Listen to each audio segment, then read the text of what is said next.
going to record the session so we can get it on Facebook. And but let me officially welcome everybody and welcome our panelists, just by way of a quick introduction, because I want to maximize our time and get into some great content. I'm very, very excited about our topic today.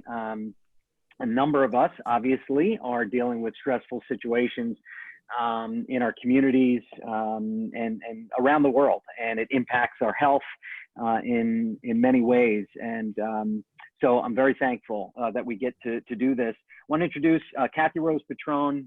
Kathy Rose is an author, a speaker. She's a counselor, a practitioner. She's the founder of Holistic Integrative Wellness. She's a naturopathic doctor. She has a master's in counseling psychology. She's a certified nutritional counselor, and the list goes on.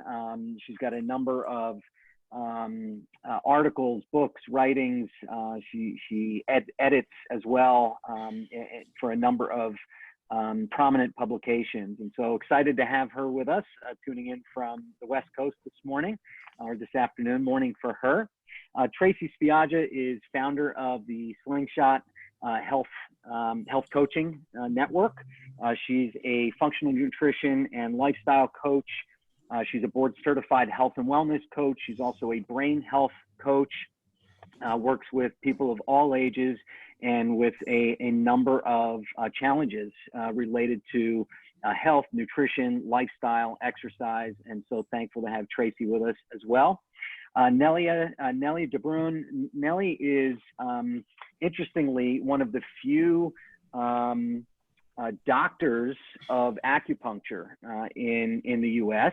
And she's a phenomenal practitioner, utilizes acupuncture primarily to treat orthopedic conditions, but once patients are in her care, she typically uncovers a number of issues, challenges, health-wise, that oftentimes are contributing to those orthopedic disorders or just orthopedic pain in general. So she deals with everything from gynecological concerns to, again, stress, anxiety. Gosh, the list goes on, and she can touch on those. But she's going to bring some of her perspective, how she uses acupuncture to treat those with stress and anxiety. So I want to jump right in. We're going to get to some practical tips, techniques to really manage and navigate stress. But I want to start very quickly with Kathy Rose and just talk about briefly what is stress. We could have a weeks-long seminar on just that topic alone, what it is, chronic versus acute, how it works, where it comes from. So I'm going to challenge you to maybe just take a couple of minutes and lay the groundwork for our discussion, discussing what stress is. Okay, well, that is a challenge, and it's true. I've actually done whole week retreats on this. So I'm going to start by asking you a question. And sure. The question being, is all stress bad? No, I would say no, it's not. Okay, that's a good answer. And that's true. All stress isn't bad. Stress serves a purpose, like most things in our lives. Most dynamics serve a purpose. Where we, I guess, start to deviate is when we move from stress that inspires us or motivates us to act upon something, right, that maybe needs to be acted upon. And when we shift from that to it just being a consistent underlying condition. So that's the acute and chronic situation. Studies have been done, longevity studies, where actually stress can be good for our health. If it's something that happens, we take care of it, and something positive comes from it. However, that's often not the case, especially these days. So how to encapsulate this as quickly as possible?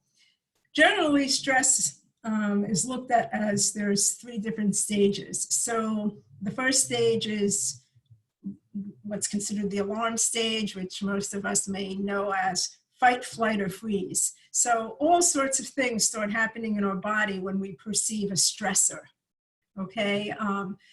hormones like adrenaline and cortisol start moving through our body, and pretty much every system in our body is affected, from our digestive system to our nervous system to our cardiovascular system.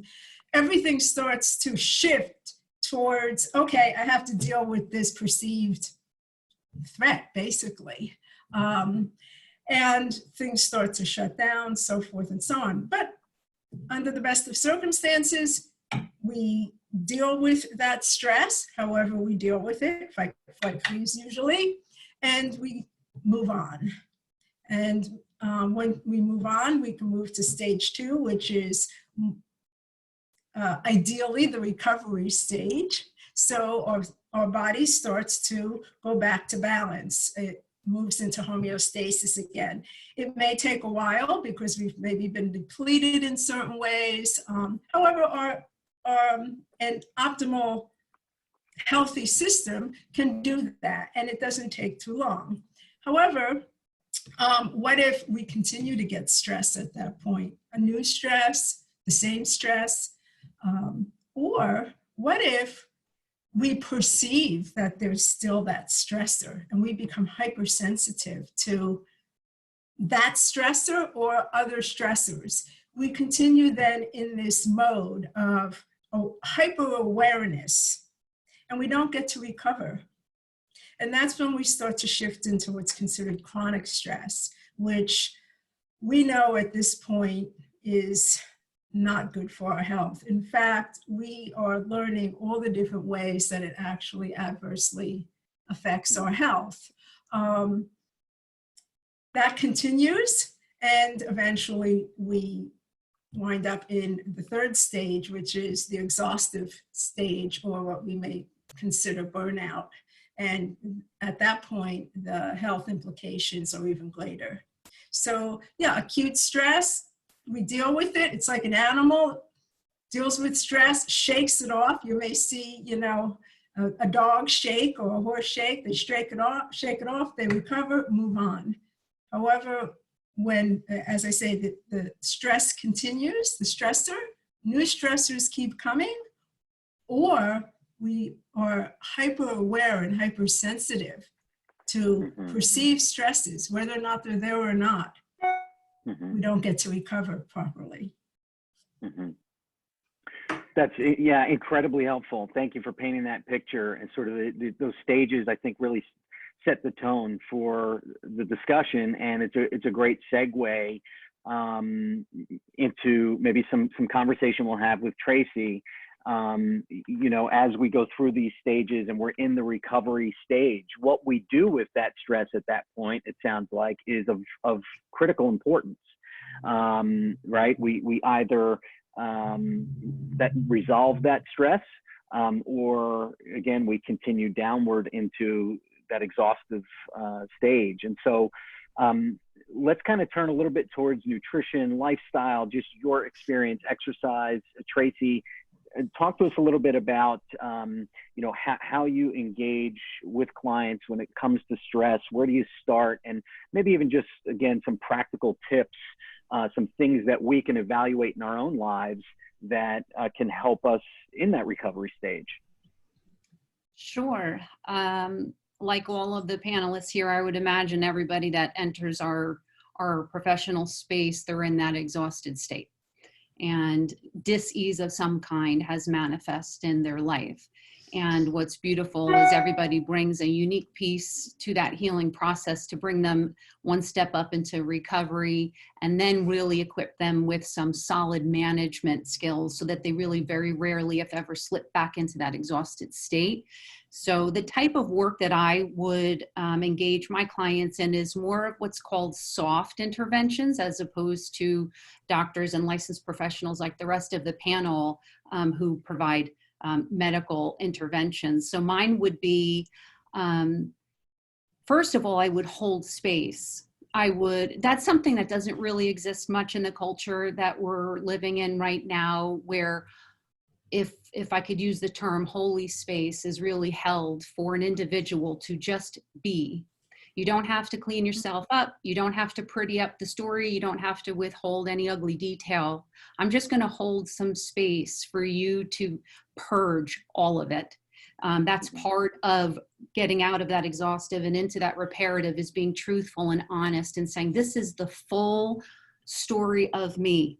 Fighting with my husband, can't stand being a parent, hate my job, I've been overweight most of my life, I can't quit smoking, I drink too much, whatever the story is, just holding that holy space where it's safe to just, let's just call things what they are, because with truth, then we can begin to implement all types of healing modalities to the person's whole story.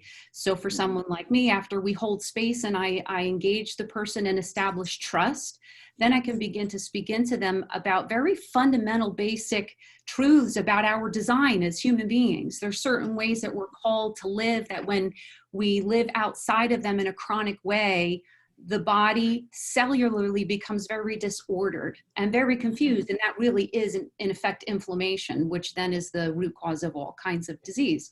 So if we can kind of slow the roll of time and talk about how are we in fact designed? We are designed to sleep 8 to 9 hours of restorative sleep every single night. Just missing one night of quality sleep severely compromises the immune system. And we know that over 70% of Americans report being chronically sleep deprived.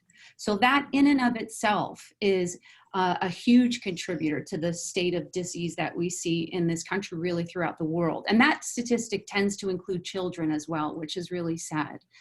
So we talk about the necessity for sleep, how it repairs the body, how it's the only time that the body really can truly repair, most especially the brain. That I explain it to my clients that as you sleep in an ideal situation, your brain actually shrinks down around 20%, making room for the glymphatic material to wash the neurotoxins of the day off the brain and wash them out. And I liken it to, before you go to bed, you load the dishwasher, you close it, and when you wake up, hopefully it worked properly and the dishes are clean. But when we don't start the dishwasher, we don't sleep, we're eating off of dirty dishes just after one night. Imagine as a lifestyle how ineffective the brain will be in performing what we need it to perform. I mean, this is the helm of everything, right, is our brain. And that's really what I try to focus on and specialize in. So we'll talk about sleep. We'll talk about sleep hygiene, ways to get their bedtime routine more in sync with a natural circadian rhythm. We'll talk about, gosh, I mean, we can go on for a month, forget a week, about the standard diet. How most of what people are consuming is actually anti-nutritive food-like substances. They're actually products that rob the body of whatever little nutritional stores there may even be, just to manage the toxic load of that food-like substance. We know that about 80%, 85% of our immune system resides in the gut.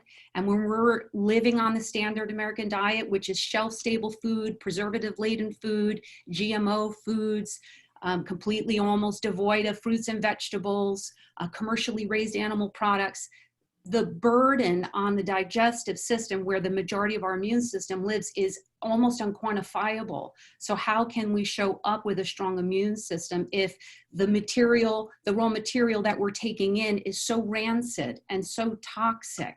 So just the food alone is such a huge component to why people are showing up in bigger and ever-growing numbers sick. There's also talk of the standard emotional diet and the standard spiritual diet. Those are also quite toxic. So many people live in a state of chronic anger, chronic bitterness, refusing to concede or even explore the idea that there is a greater power than us, something that created us, that indeed, when you get a person to that point, that takes a tremendous amount of burden and stress off the person, because you don't have to control everything. There's something bigger and more sovereign than you that's actually in control behind the scenes. I mean, that's a little bit of a diversion, but those kinds of standard diets, if you will, are really destroying us from the inside out, making everything permeable to all the toxins that are just saturating us every day. Certainly we talk about the importance of daily movement and exercise and all of the positive implications it has on modulating a healthy immune system, increased oxygen intake. I do have a couple of statistics here that I did want to talk about because they're just so darn important. So, you know, what's like the big deal about exercise? I know that this really rubs a lot of people because I get over and over again, as soon as I bring up sleep or diet or exercise, I get excuses like, well, blocks get put up, and it's almost like an immediate defense mechanism of, I don't have time to cook. I don't have time to exercise. I can't go to bed and get 9 hours of sleep. I have XYZ to do. So I try to help break those barriers down. But the benefits, the potential benefits of improving immune function through exercise. These are just a few that I wrote down, and I did that so I didn't gobble up 5 hours of the webinar, try to keep me on track. But exercise, regular low to moderate intensity exercise helps to flush bacteria out of the lungs and the airway, which of course reduces the chance of getting sick. When we're inactive, our breathing is very shallow and it's quite weak. But when we're exercising and we're exerting ourselves, they're more deep, forceful breaths, which of course strengthen the lungs, the heart. It engages the lymphatic system, which rushes in white blood cells quicker to maybe arrive on site earlier than a non-exerciser to get in front of a bacterial assault before, let's say, a more sedentary person, which of course then lessens the likelihood of that exerciser getting sick as in comparison to their sedentary counterpart. Certainly helps with detoxification through sweating and exhalation, and this all reduces the burden on the immune system and allows the immune system to show up when true threats that we really have very little control over, like what we're living in right now. It creates more bandwidth, if you will, immune bandwidth when we live more in line with our design. It causes a brief rise in core temperature, kind of like a fever, and that can certainly kill off any bacterial growth that may be happening in the body. Slows the release of stress hormones as long as it's not super high intensity exercise that's held for long periods of time. Bursts of high intensity are very good for you, but held no different than what Kathy Rose was just saying. You don't want to be a high intensity exerciser 5 days a week for an hour and a half a day. That actually will compromise the immune system. There is a sweet spot. There's a sweet spot there in terms of immune function. Has anti-inflammatory influences on the immune system. And here's a quote direct out of PubMed. It's habitual low to moderate exercise improves immune regulation and could prevent against upper respiratory infection. I mean, how appropriate is that quote given the circumstances that we're in right now? And the most important for me personally is all the release of the feel-good hormones. So you say, if I can try to explain or share my experience with running and weight training with a client who is unfamiliar and explain to them that runner's high, that exerciser's high, that people seek on the outside, what our body naturally manufactures on the inside when we operate in the proper design of the human body. So people seek morphine, but our body actually makes something like that on the inside. When we modulate it properly, we can feel amazing if we just get in line with the way that our bodies are designed to live. So, yeah. Incredibly helpful. I know we could go on.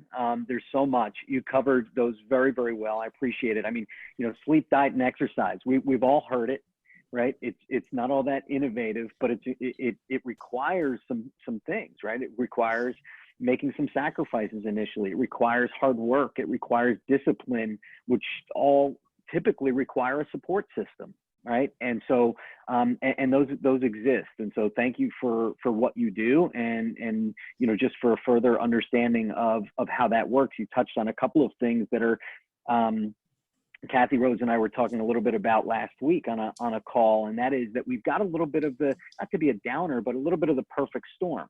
Yes. you know, we're talking about, as you mentioned, respiratory, you know, illnesses and things like that. And I had a webinar last week on, you know, sort of COVID-19 specific and our performances reconditioning plan, and the importance of movement, the importance of increasing blood flow to increase lung capacity, and as well as boost our immune system. And so all of these things are relatively simple things, simple concepts, hard to do, right? And they because they require discipline, they require making some sacrifices, but the benefits are tremendous, and they may seem like monumental challenges and obstacles. How could I possibly, you know, work out 3 days a week, like you said? Or, you know, I've never been a good sleeper. So as you were talking about sleep, I'm sitting here stressing out about not getting enough sleep, right? And so it's this cycle.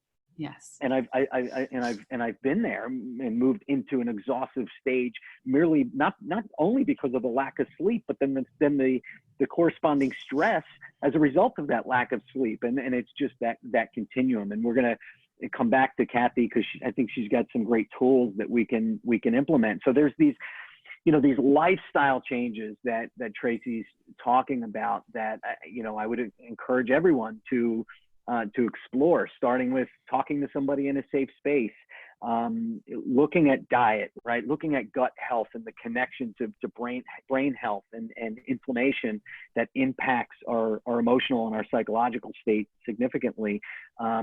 Introducing some exercise like Tracy talked about. And then there's others that go, you know, I just am not ready for that. And I'm going to turn my attention to Nelia and talk a little bit about what she does and in your practice, Nelia, what you see and how you go about treating it. Talk to us a little bit about that. Okay, first of all, I have to admit, I do not target stress. By identifying imbalance in the body and working on a level of balancing that body, stress is not something I trigger ever in my treatment, except of those cases when I see that particular patient coming overly stressed. I might add a couple specific points for stress relief and general calming. But in general, acupuncture as a treatment is very relaxing, even for those people who have fear of needles.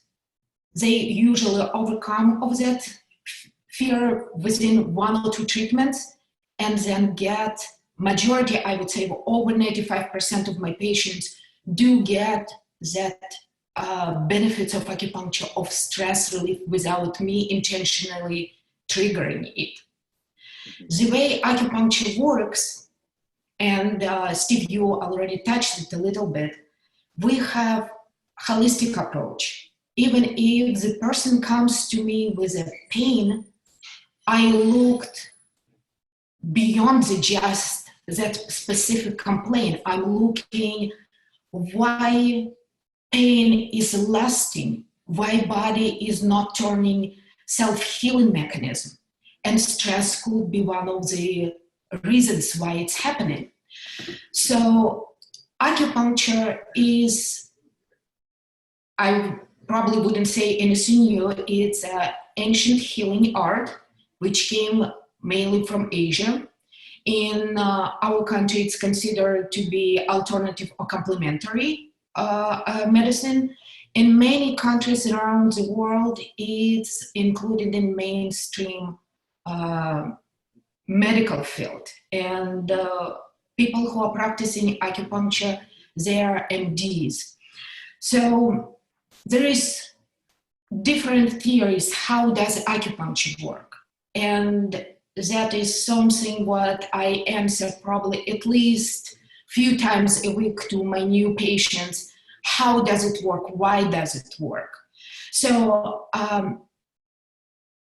the theory, there is a medical theory which is predominant in medical community, is that insertion of fine needles stimulate nerves, which send signal to the brain, and brain releases endorphins and stimulates homeostasis in the body. So I was trained in acupuncture school with meridian theory. And meridian theory, something what came from Asia to us, that human body is a part of universe. We are between heaven and earth. We are part of it. And we need, in order to be balanced, we need to have that connection and establish that connection in our body, or at least not to create obstacles to that mechanism which is given us from nature.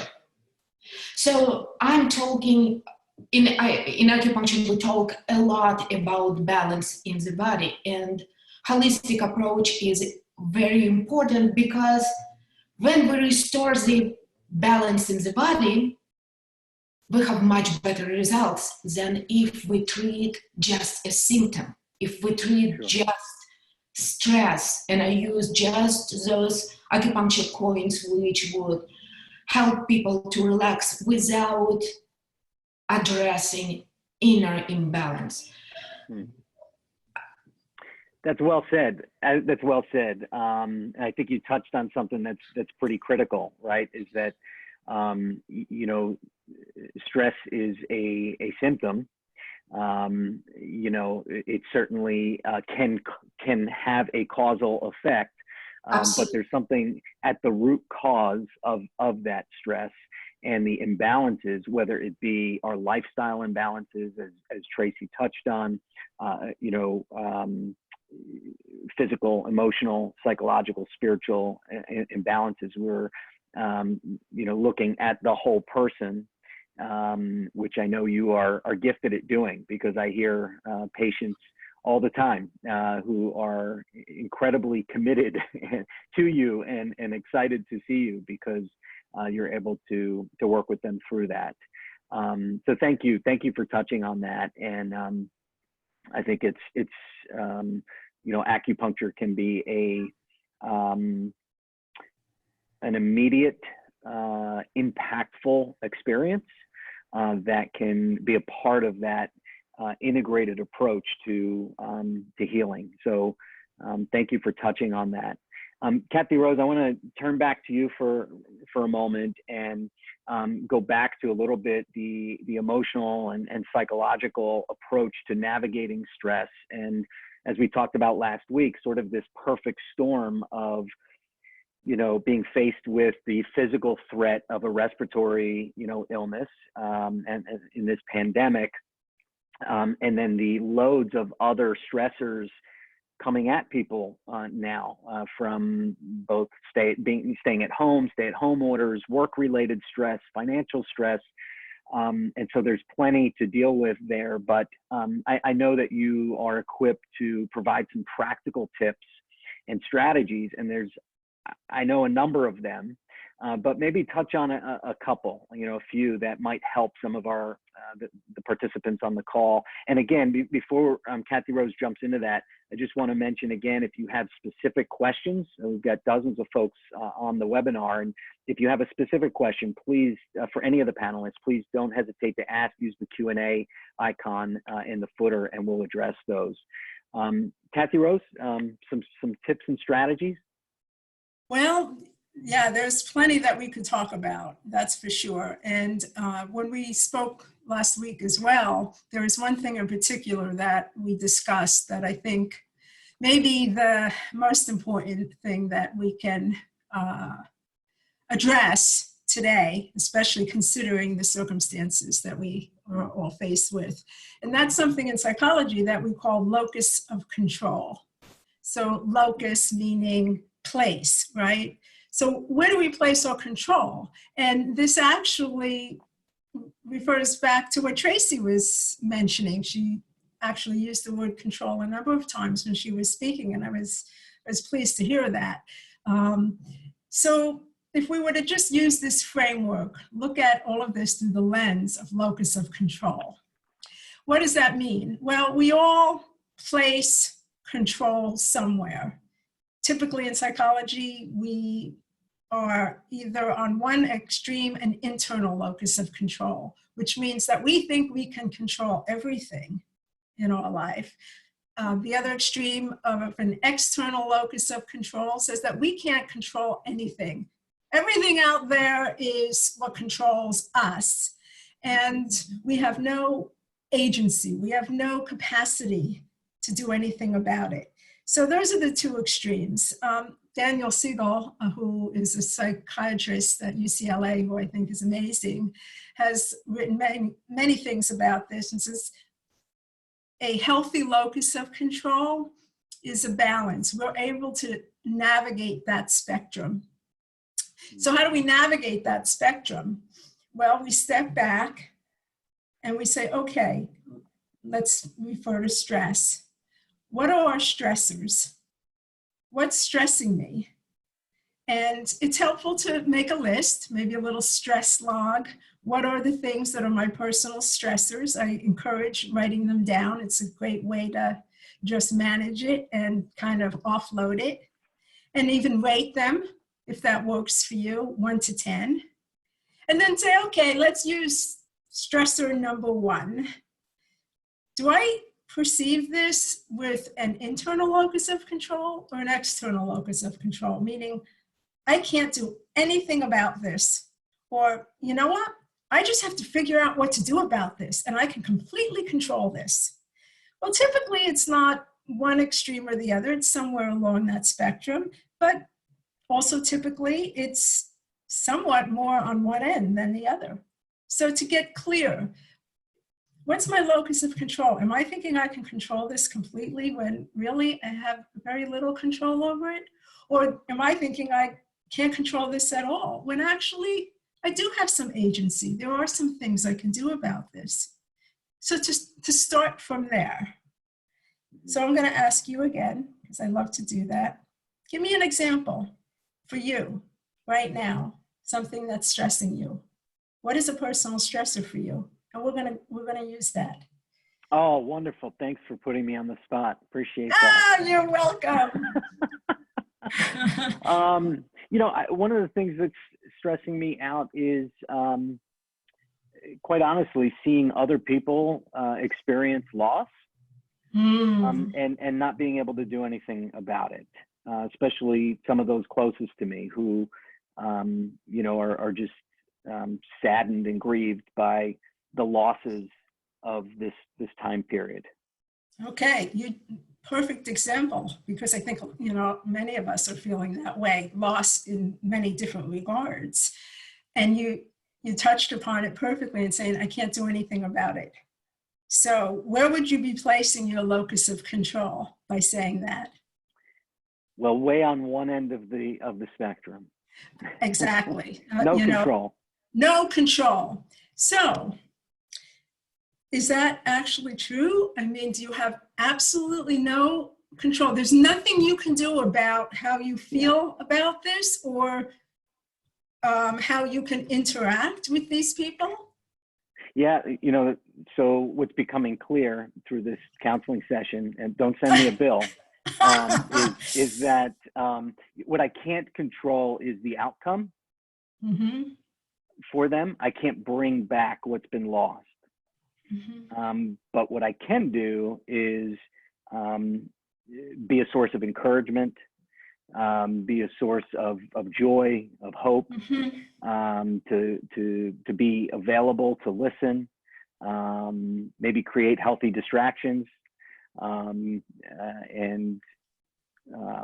yeah, those are probably the things that come to mind. Wonderful. So again, as you look at this and use this tool, and it's an amazing tool. Use this tool. Yes, there are some things I can't control about this. However, there are some things that I have agency around, some things that I can do. The things I can't, well, you know what? Maybe it's a matter of acceptance. Mhm. Maybe it's an opportunity to practice acceptance, accepting what I can't control, Mhm. right? Yep. And then again, looking at what I can. And what are the steps? You know, even one step, even one thing that I can do Mhm. that's going to help someone, help myself, and help to relieve this stress. And I encourage people to just one step, one thing. It doesn't have to be this giant strategy.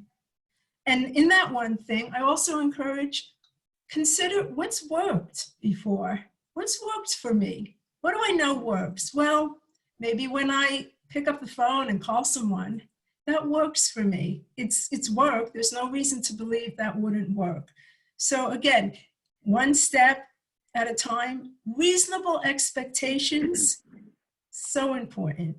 Reasonable expectations, and ask yourself, what's worked for me Mhm. in the past? And use that. Use that. You've got that information. You've got that wisdom. You've got that knowledge. So Great. that's the tool. We could go on and on with many other kinds of tools, and Tracy and Nellie have also talked about some very important essential tools, but I think this is the best that I can offer right now in a brief time period like this, is Locus of Control. Use that tool, practice it. Wonderful. Wonderful. That's awesome. Thank you for that. Again, want to open it up to any questions. You know, we typically set out for 30 minutes. You know, we've gone a little bit over that, but again, we've had such great participation on this webinar, which says to me that it's a valuable topic to many people. And so we want to hear from you. We want to be, you know, responsive and provide value. And again, that's kind of why our panelists are here today, giving of their time. And so getting a bunch of comments from people just to share, people, you know, watching, a bunch of thank yous, great information, thank you, it helped. And so wonderful. And I appreciate all of your time. Any kind of final comments from each of you, Tracy, Nelia, you know, anything that you'd like to touch on just as a final comment? As Tracy mentioned before, importance of good night's sleep. Mm-hmm. And how it affects our immune system and the chance for body to recover. During chronic stress, what happens to us very often? We contract our muscles. We do it unconsciously, and that tension stays with us even without relaxing during the night. So, importance of relaxed muscles. I'll talk just 1 minute, not even a minute, about lymphatic system. Lymphatic system, we know that its primary function is to transport lymph. Lymph is a fluid in the body which contains infection-fighting white blood cells. And circulation of the lymph around the body as a part of immune system is extremely important. Lymph does not have a pump. So like heart pumps blood, lymphatic drainage depends a lot on muscle contraction and movement. And tight muscle can easily slow it down and compromise the drainage of lymph. So during the stress, and many of us know that, we notice that we have tension in neck muscles and upper back, between shoulder blades. That's where usually we would start feeling a little bit of stiffness. That's where exercise, stretching helps us a lot. From my perspective as an acupuncturist, I have a trick of checking people's stress level and if they can shake it off or they are piling it up, it's sternocleidomastoid muscles. And those are usually, for me, an indicator that people cannot let something go. Tension in sternocleidomastoid muscles. And any of us can check it time to time. It's a muscle which attaches behind the ear and goes along and attaches to the clavicle bone and sternum. And if you just with gentle palpation can feel a little bit of soreness or tightness in those muscles, it indicates that you are being stressed and over a long time and you cannot let it go. Sometimes it could be just on one side, but looking at the area anatomically, there is lots of lymphatic nodes in this area, and tight muscles would compromise the drainage of lymph from head face down. And its importance of it, it's in modern, it's this time, it's extremely important because it's a drainage from our nose, pharynx, eyes. So very quick trick, what could be done to help these muscles to relax? There is a very important acupuncture point, and if you would place your hand facing your chest and just go with your thumb along this, between these two bones, you might find in this area very sensitive point. Massaging that point would help to relax these muscles. Wow, you just gave away decades of experience and education, and so I'm digging my thumb into that now because did you find it? It's as if you've been living in my home or something. I'll be making an appointment tomorrow. In fact, as soon as the call is over. But no, I found it. Oh yeah, it's incredibly sensitive. So thank you for that. Yep, I got it. I'm working on it. How long do I withstand this pain? Remember, it needs to be gentle stimulation. Okay, gentle stimulation and breathing. Thank you for that. Thank you for that, Nellie. I had a couple of questions come in that I would like to try to address for them. One is any advice, and this is so sweet. Any advice how to help people around you in stress, like a family member who lost a business and feels pressure to provide for a family.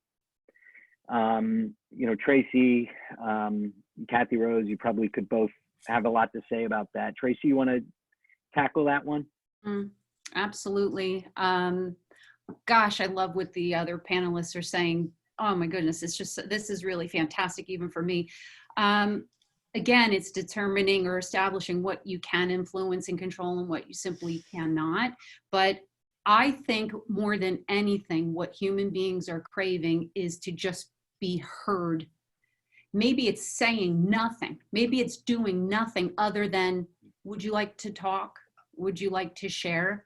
Because something happens to us cellularly when we are truly heard, when the eyes are locked in and engaged, when the cell phone's put away, when somebody's locked in, you know, face to face, and they are truly mirroring back all that you're sharing. I think that brings, I know that brings the internal stress markers down. And when that happens, you can come out of that amygdala and back online and get back up into the frontal part of the brain where executive decision making is made, and they can maybe find their way through the thicket, through the woods, just by being heard and held.